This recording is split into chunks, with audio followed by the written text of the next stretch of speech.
Muito honrado pelo convite. Prazer estar com vocês, tá? Então, hoje que eu vou usar esses últimos 25 minutos de congresso para catequizá-los, né?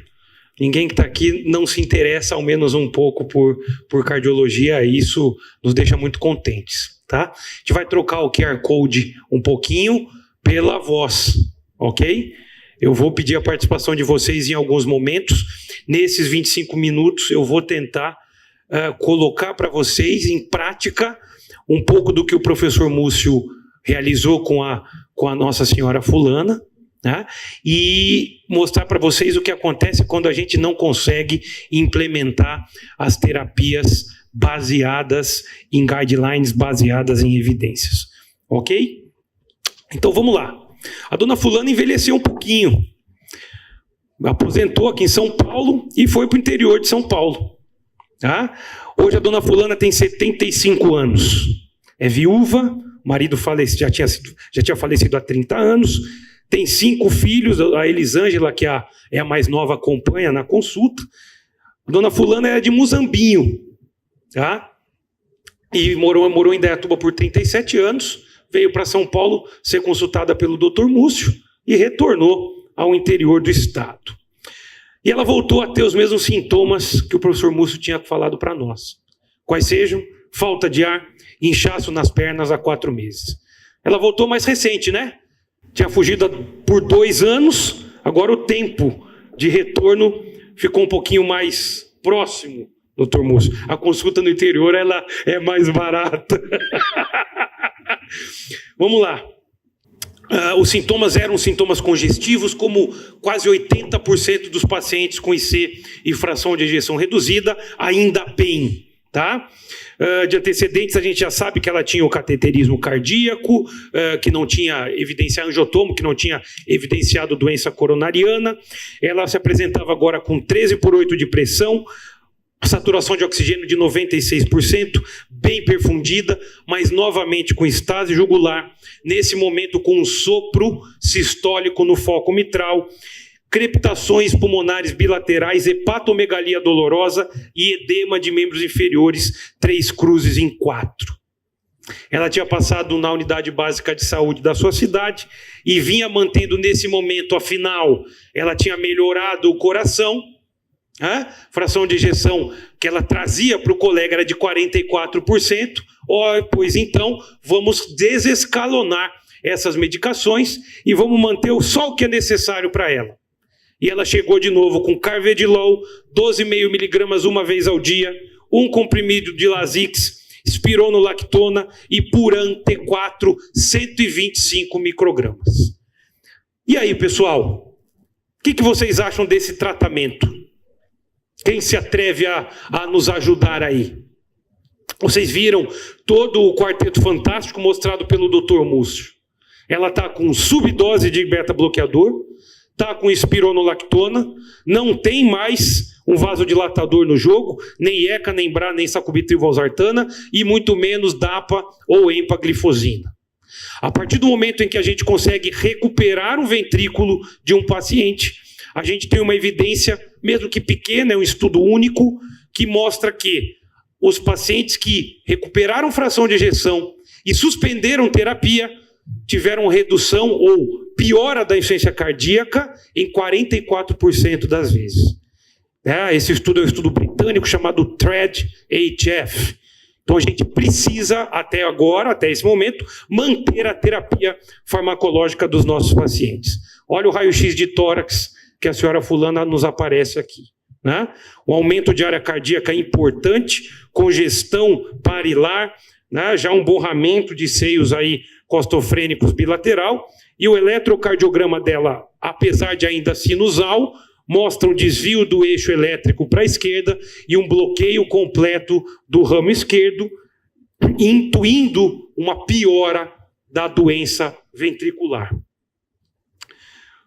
Em exames laboratoriais, né, a creatinina, a ureia de 64, com uma creatinina ainda normal, né, uma cruz de proteinúria na urina, o eco dela com dilatação novamente do átrio esquerdo, dilatação do ventrículo esquerdo, agora, ó, ventrículo na diástole foi para 65 milímetros e a fração de ejeção caiu de novo para 30%. Só que agora a gente continha informações novas. O aumento do refluxo mitral, uma insuficiência mitral secundária ou funcional e uma elevação da pressão da artéria pulmonar. Secundária é uma congestão pulmonar e secundária é um aumento da pressão de enchimento do ventrículo esquerdo. Tá? Conduta. Reiniciamos aqui o sacubitril/valsartana, aumentamos a furosemida, iniciamos a dapaglifosina, reiniciamos o que ela já vinha utilizando e avaliamos essa paciente em curto período. Teve uma melhora importante do quadro clínico. Tá? Rapidamente, no primeiro retorno, ela tinha perdido 6 quilos, 6 litros de líquido, a pressão se manteve adequada, uma sistólica de 110, a frequência ainda um pouco elevada, 82 batimentos por minuto, bem perfundida, redução dos sinais de congestão, e a gente ainda precisava fazer com que ela perdesse peso. Nesse momento de mais euvolemia, de uma pressão sistólica adequada, aí sim a gente resolveu aumentar o beta-bloqueador, no caso o carvedilol. Ela perdeu mais um pouquinho de peso, 2,5, tá? A pressão ainda se mantinha numa média sistólica adequada, a frequência cardíaca teve uma redução significativa, atingindo a meta que, em geral, no paciente compensado, é abaixo de 65 batimentos por minuto. Então ela ficou novamente com a terapia que o Dr. Múcio tinha instituído, um beta-bloqueador que muda a mortalidade, a furosemida ainda necessária nesse momento, espironolactona, tratamento do hipotireoidismo, sacubitril/valsartana na dose inicial novamente e a dapaglifosina. Pretendendo aumentar a dose do sacubitril/valsartana, duas coisas estavam em nossa mente. A gente talvez precisasse de um beta-bloqueador com menos efeito vasodilatador do que o carvedilol e precisaríamos reduzir e, por que não, em algum momento, suspender o diurético de alça. Então isso a gente fez, reduzimos a dose da furosemida, no terceiro retorno a classe funcional era 1, a frequência cardíaca abaixo de 60, mas a pressão sistólica em torno de 80 com tontura/hipotensão postural. Isso pode acontecer, mesmo com os clínicos com as melhores intenções do mundo. Então, cautela. Muitas vezes a agressividade é inimiga da compensação. Então a gente tem 4 semanas, segundo o consenso europeu, mais semanas para otimizar, segundo o consenso brasileiro. Então, parcimônia é uma dica bem interessante. O que aconteceu? A tontura, a hipotensão postural e a sistólica em torno de 8 no consultório se refletiu na piora da função renal. A ureia foi para 102, a creatinina bateu 1,5, o potássio começou a se elevar, a despeito da melhora novamente ecocardiográfica. Então a gente obteve sim, redução de cavidade novamente, melhora da fração de ejeção para 43, queda da pressão da artéria pulmonar e melhora do refluxo mitral, mas às custas de uma hipovolemia que causou uma lesão renal aguda. E eu preciso estar muito atento a isso. De pronto, o diagnóstico foi feito laboratorialmente, a suspensão do Lasix foi realizada, o carvedilol deu lugar ao outrora utilizado bisoprolol, 10 mg à noite, e uma nova função renal foi solicitada. Aí sim, classe 1, frequência de 55, creatinina 0,76 e ureia 47, colocando essa paciente de novo na trilha do bom prognóstico, de novo na trilha da classe funcional 1. Ela foi vista recentemente, né? O ecocardiograma permanecia com um remodelamento positivo global adequado, a função renal estável, eletrólitos estáveis, hemoglobina ok, o TSH um pouco alterado, a gente ajustou, né? E, para terminar, o cômputo dos ecos, né? Para o próximo evento eu vou pedir os diapositivos do professor Múcio, a gente coloca os 5 ecos aí em sequência, mas do eco de 2020 para 2021 e 2022, houve uma queda, uma redução do tamanho do átrio esquerdo de 12,2%, uma redução do ventrículo de 12,3%, uma melhora da fração de ejeção de 30% e uma queda de quase 60% da pressão da artéria pulmonar, com redução da insuficiência mitral.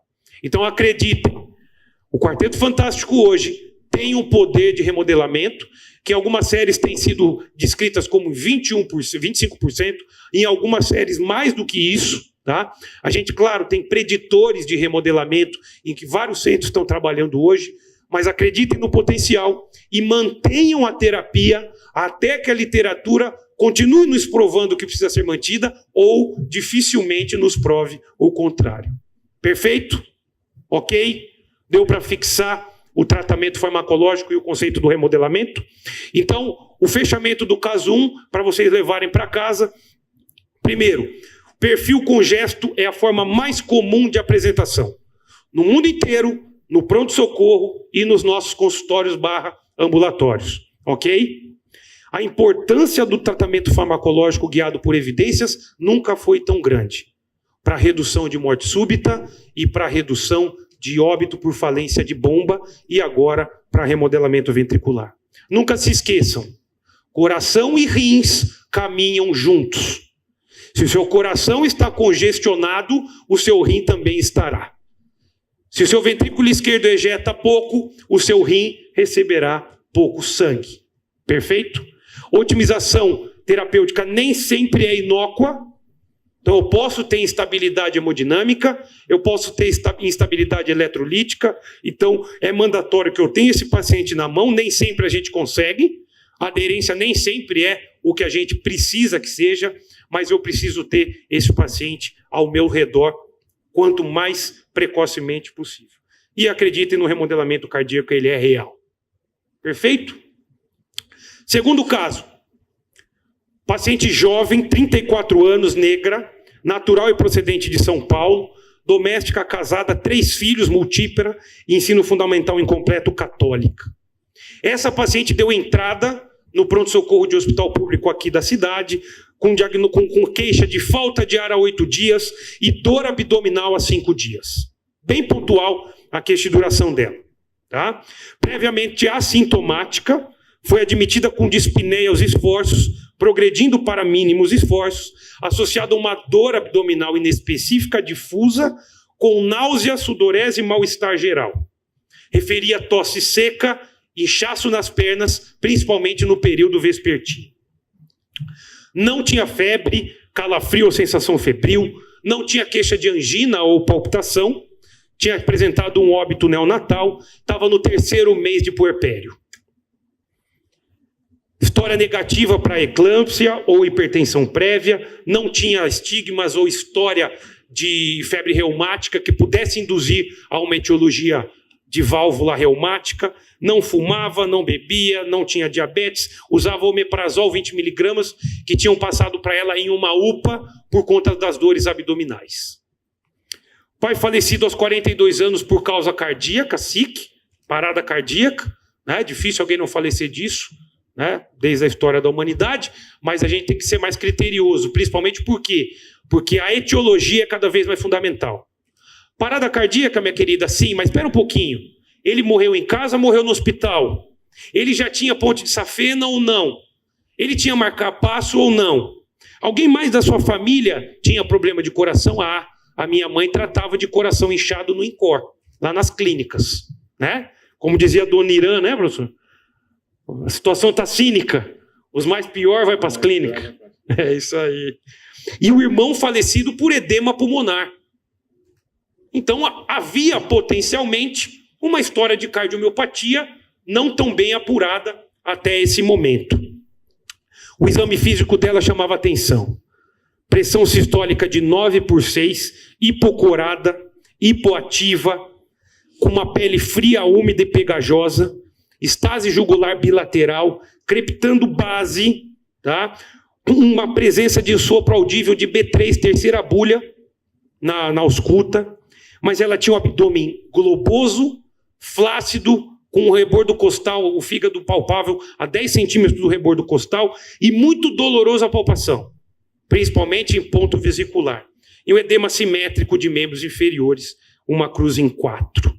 É claro que o tema da nossa explanação é insuficiência cardíaca, mas esse quadro abdominal, em mãos não bem treinadas e inexperientes, podem se confundir tranquilamente com peritonite, com crise aguda de vesícula, e num simpósio, num congresso de medicina geral, a gente precisa prestar atenção, porque eu repito e vou repetir de novo, nem toda dispneia é insuficiência cardíaca.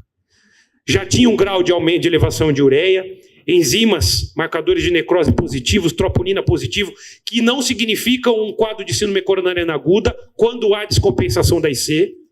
Eu posso ter aumentos de CK, CKMB e troponina em caso de descompensação da insuficiência cardíaca. E o que nos chamava bastante atenção também era o dímero D, bastante elevado, 2.700. É um nível que chama atenção.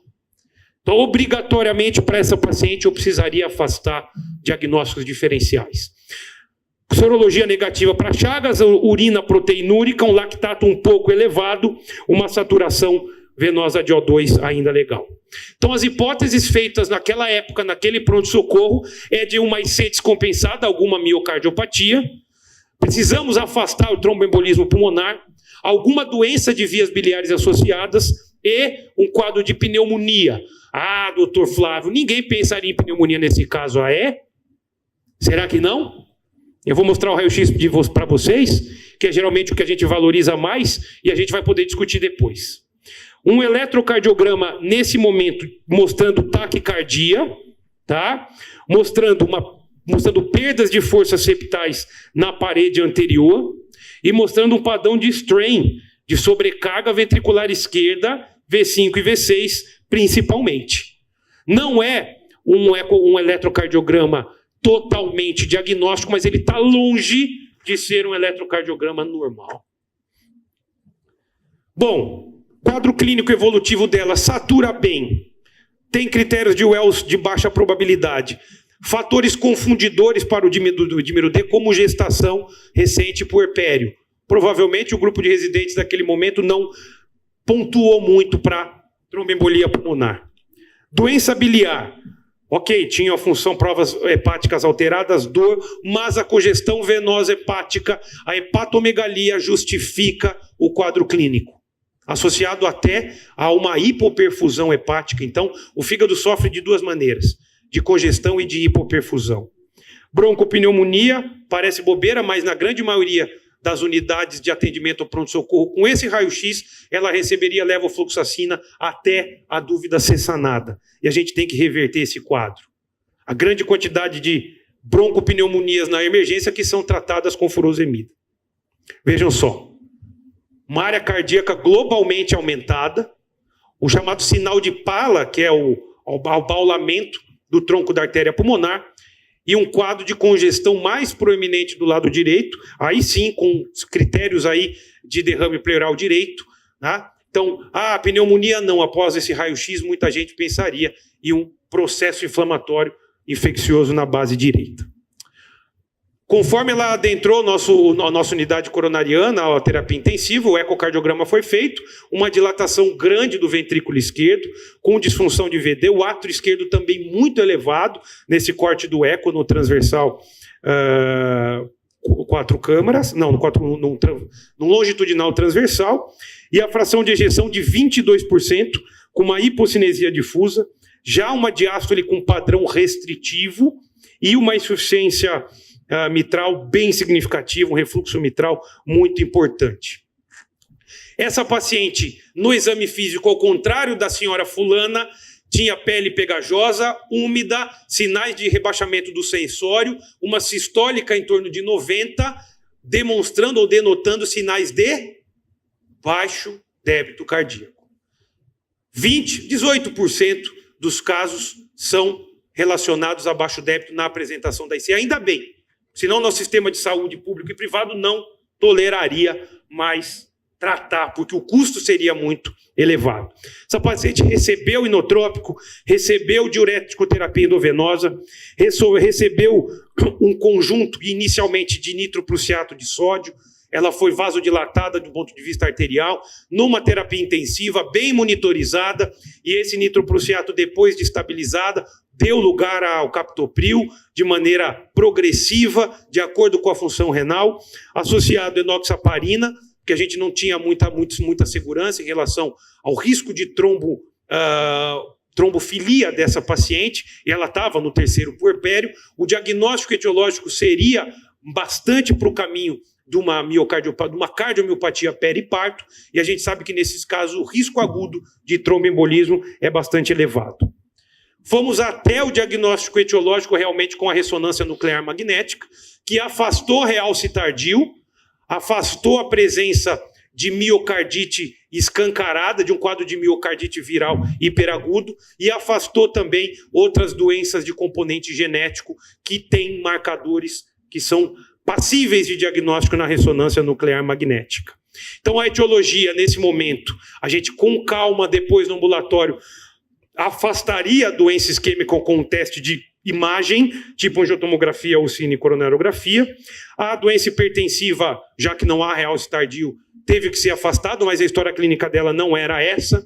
A doença valvar era uma doença valvar secundária e a cardiomiopatia periparto, nesse momento, optamos por não biopsiá-la, mesmo porque o rendimento da biópsia nesse tipo de patologia ela é bastante reduzida, e fizemos o tratamento ambulatorial farmacológico baseado em evidência para cardiomiopatia periparto, levando em conta que hoje a gente tem a evidência do uso da bromocriptina como redutor de eventos, como melhora de ventrículo esquerdo, e a cardiomiopatia periparto, quando diagnosticada de maneira precoce, e quando a paciente tem uma fração de ejeção no momento do diagnóstico acima de 35%, ela tem um poder, um potencial de remodelamento muito grande e um prognóstico muito favorável.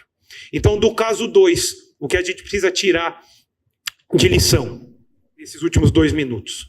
Que sinais de baixo débito nem sempre são claros, como o livro.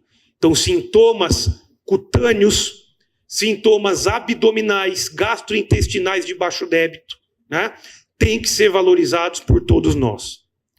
Nem tudo no mundo é insuficiência cardíaca.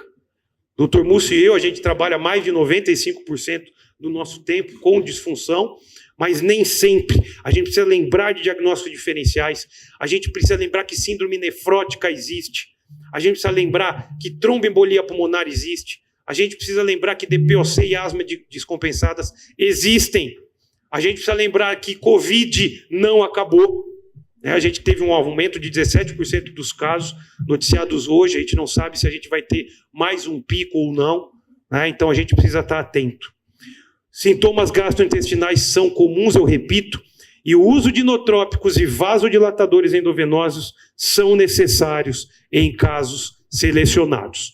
Muito obrigado. Reitero de novo a alegria e a honra e o prazer de estar com vocês nesse final de sábado. Um grande abraço.